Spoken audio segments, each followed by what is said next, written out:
का नाम था रामपुर। छोटा सा गांव जहां ज्यादातर लोग खेती या मजदूरी करके अपना पेट पालते थे।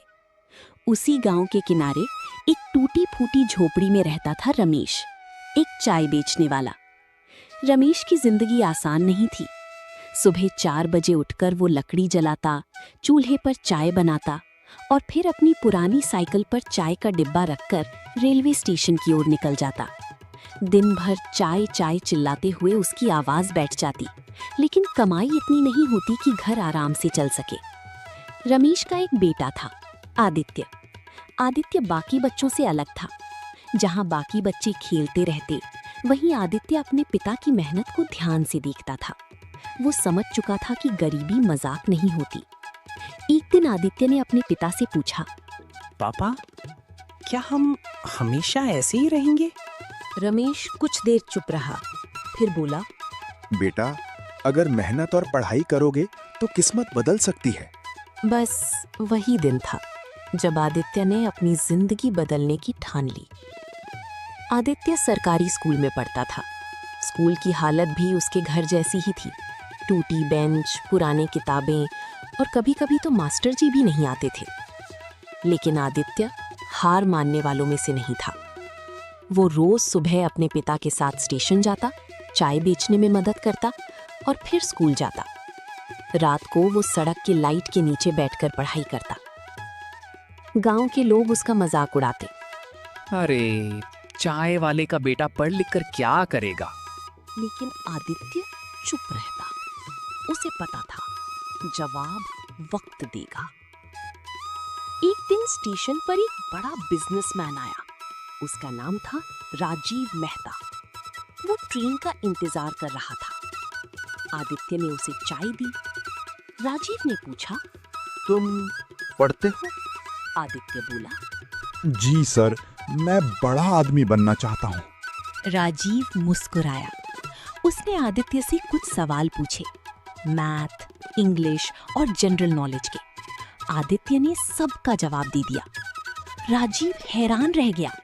उसने रमेश से कहा, आपका बेटा बहुत टैलेंटेड है, इसे शहर भेजिए पढ़ने के लिए। रमेश डर गया। साहब, मेरे पास पैसे नहीं हैं। राजीव ने कहा, पैसे की चिंता मत करो, मैं इसकी पढ़ाई का खर्च उठाऊंगा। आदित्य पहली बार शहर आया।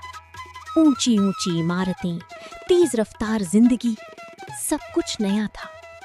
शुरू में उसे बहुत दिक्कत हुई। लोग उसका मजाक उड़ाते। गांव से आया है, कुछ नहीं कर पाएगा। लेकिन आदित्य ने हार नहीं मानी। वह दिन रात पढ़ाई करता।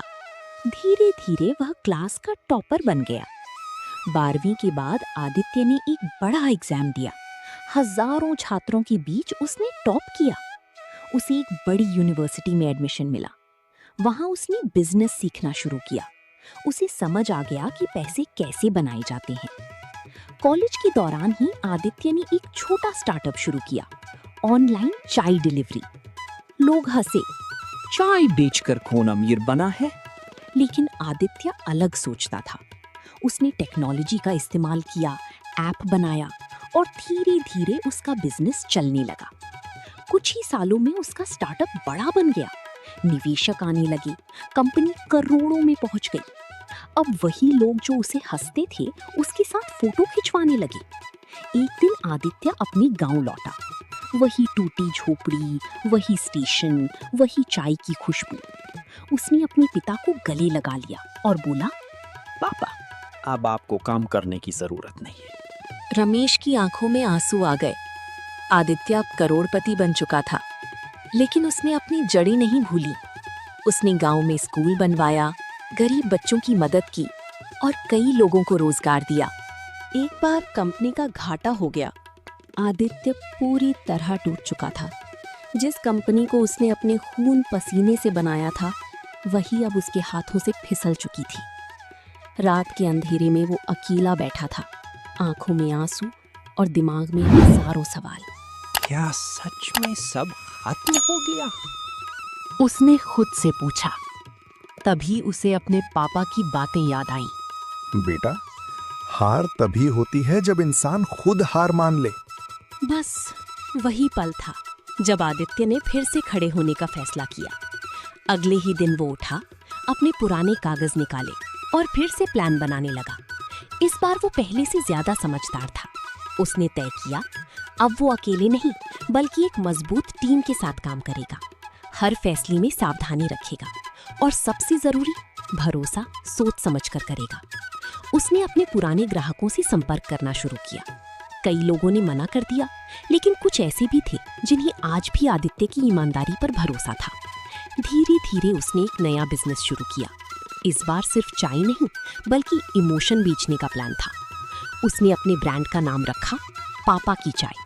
इस नाम के पीछे उसकी कहानी थी, उसका संघर्ष था और उसके पिता की मेहनत थी। जब लोगों ने उसकी कहानी सुनी तो वे भावुक हो गए। सोशल मीडिया पर उसकी कहानी वायरल होने लगी। एक छोटा सा स्टॉल, फिर एक दुकान, फिर कई आउटलेट। कुछ ही समय में पापा की चाय एक बड़ा ब्रांड बन गया। अब लोग सिर्फ चाय नहीं पीते थे, वे उस संघर्ष का स्वाद लेते थे। एक दिन आदित्य अपने गांव वापस गया।